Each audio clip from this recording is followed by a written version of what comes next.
All right, so on construction practice day 2, we have to make a couple constructions using the segments at the top of this paper. So we have length of DS, we have length of KW, angle 1, and angle 2. Now, on the first one, it says construct a segment below that is an average of DS and KW. So you need to think about how to do an average. Normally, when you do an average, you add two things together, and then you divide by 2.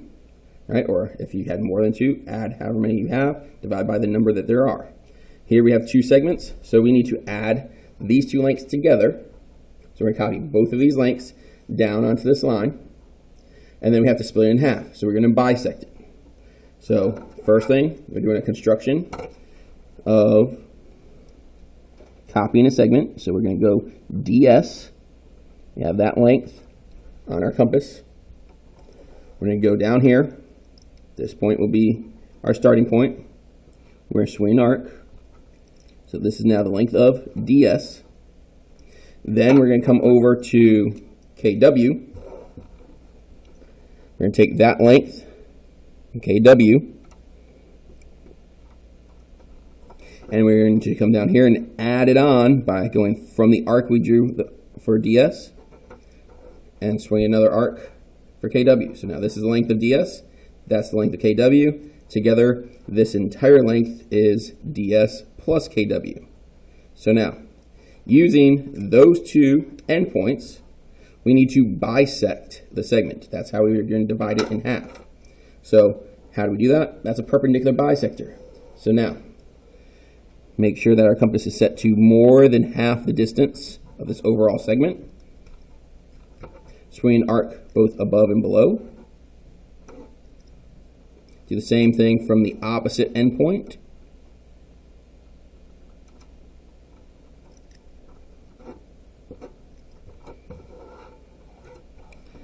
We have 2 intersections. We're going to line those up. Now, it doesn't say we have to make a perpendicular bisector. We just need to do the average of these 2 segments. So when I bisect this, I don't have to draw the whole line. I can just line it up and draw the little piece there so I know where the other endpoint should be. So now, the length of this could be LH. I could have also, if we chose to do so, use these 2 points as LH. Either half could have been LH. All right, number 2. Construct a triangle below with KW as one side, DS as the other side, and angle 1 as one of the angles. So now, this one didn't specify what order they should go in. So drawings could be different on this one. So we have DS as one side, KW as a side, and angle 1 as one of the sides. I would go ahead and start with angle 1. So let's go over here and copy angle 1. Actually, I think I'm going to do DS first. Let's do DS first. We have up here, copy that segment. It's a small segment.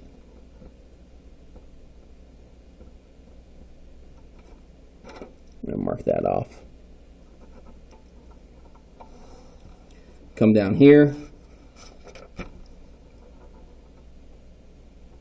Mark off DS. So again, copy the length from up here all the way down there. Okay, let's do this. Let me fold my paper so that you can see all this on one.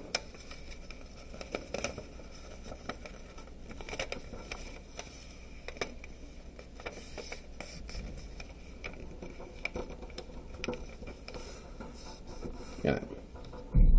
So, took the length of DS, copied it down there. Now, we need to copy this angle. So, I'm going to come over here, copy the angle, swing an arc so that it goes between both sides. Same thing down here, swing an arc so that it goes between both sides.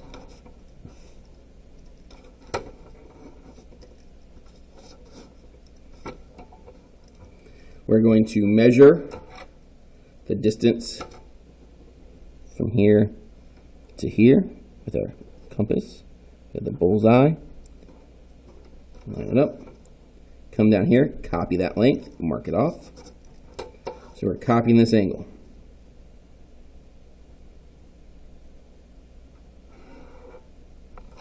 Now, one thing that just happened, I have this arc. I actually use the same length of DS here for this arc as well. So I could choose to do this one of two ways. I could either use this piece as DS or this piece as DS.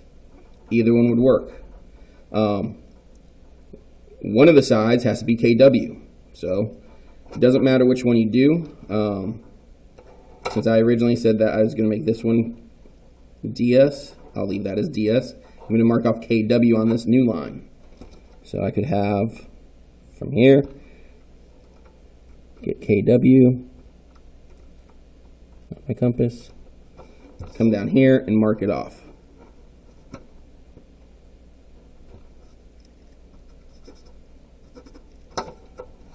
So now, connect the vertices. And that's my triangle. Now again, triangles could look different because you didn't have to copy in that exact order. So again, there are several different triangles that could be formed, but that is just one way to do that construction. All right, let's go to the back. On the back, we have construct angle 2. We've got a new paper here. Construct angle 2 on the way below. So we're going to have to flip back and forth from the front to the back. So I'm going to use a second paper just so you can see everything I'm doing. So here's angle 2 over here. We're going to copy angle 2. Again, we need to swing an arc so that goes between both sides.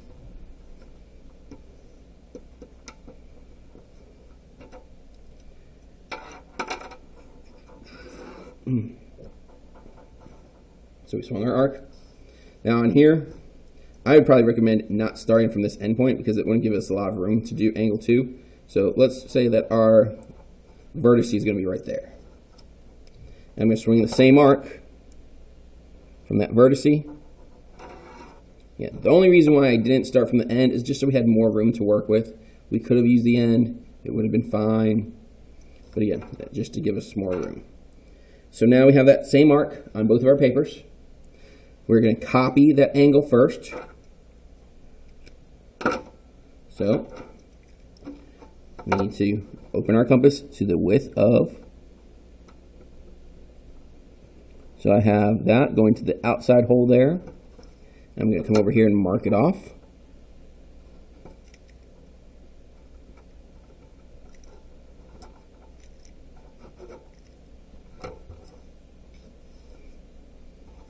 So intersection's right there. We're going to draw our line. So now this is our angle. So this is angle 2 currently. We want to bisect angle 2. Now normally our first step for creating an angle bisector would be to draw an arc. We already have an arc, so we can just use the arc that we already created and use that to help us bisect. So from both of these points of intersection, so I'm going to go from this point and this point. I need to make sure that I take my compass, extend my compass at least more than halfway of that distance from those 2 points I circle in pink, and swing arcs out in front of the angle so I can find a point that's equal distance away, which will fall on my angle bisector. So, well, they almost didn't intersect. So again, be careful. If they don't intersect, you'd have to make sure you extend your arcs so they do. Again, this one, they just barely intersected. That's fine. I'm going to line that intersection up with my vertex and extend my ray. So now that's the angle bisector of angle 2. On the next one, it says construct an equilateral triangle with all lengths of KW. So again, this is one of the easiest constructions. We take KW. I'm going to take the length of KW from the front. Get on my compass. Right now it's going to the outside hole. All right, so I can see it on that outside hole. I'm going to come over here to this one. Pick a point to start from. If you want to start from the end, that's fine. I'm going to use that length, and we're going to swing an arc through here. That's going to be one of our endpoints. Now, You can either swing the arc all the way up from there and connect it all the way up, or if you want to, you can just swing it up here somewhere. Again, you don't have to have it connected all the way down. It's the same arc, I just not showing the connection. Again, we're going to have 3 vertices for this triangle. One here, and one somewhere in between those points up here. So I have that same length marked off. I'm going to come to my other endpoint, use that same length, and mark off that same length arc. So now I have a common point between them. That common point is equal distance to both of these. It's the length of KW away from both of those points. So now all I have to do is connect the dots, and we have an equilateral triangle, all with the lengths of KW. The last one. Construct an isosceles right triangle with 2 congruent sides having the same length as DS. First thing I need, since it's an isosceles right triangle, is I need a perpendicular line. So, easy way of doing this. I'm going to pick a point here in the middle. And we want it to be the length of DS. So again, make sure you have DS on your compass. And, all right, I have the length of DS on my compass. From that point I just drew in the middle of the line, I'm going to take care of 2 steps with one. I'm going to swing an arc all the way around, like that. Now, the reason why I did it all the way around is because I need to make a perpendicular line. So, when you have a point on a line, in order to make a perpendicular line, you swing an arc to both sides. So we have our arc to both sides. And then from those, you have to basically do the same steps as a perpendicular bisector to make a perpendicular line go through that point. But what I also did by making this arc the length of DS, I already have the length of DS marked. So this side could actually be one of my legs, or that side could be one of my legs. And then once we have a perpendicular line, it'll stop at that length, which will be my other leg. So now, for the perpendicular part of this, go to one of the 2 parts of that semicircle that you just made. You just have to make it a little bit bigger. You don't have to make it a whole lot bigger. It just has to be more than halfway. So bigger than the setting you just had it at. So we're going to arc above.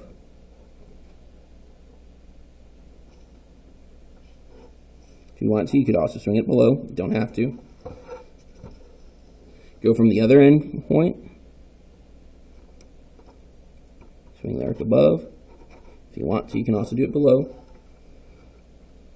And then this is going to give us our perpendicular line. Now, we want just a triangle. We don't have to show any line down here, so just draw your perpendicular line. Whoops, look at my paper. Perpendicular line to one side there.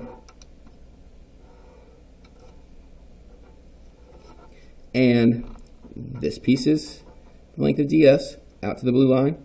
This is the length of DS out to that blue line. So now if we just connect these 2 points, we have ourselves a right triangle with side lengths of DS. And that's it. So that is all of the constructions for the homework. All right.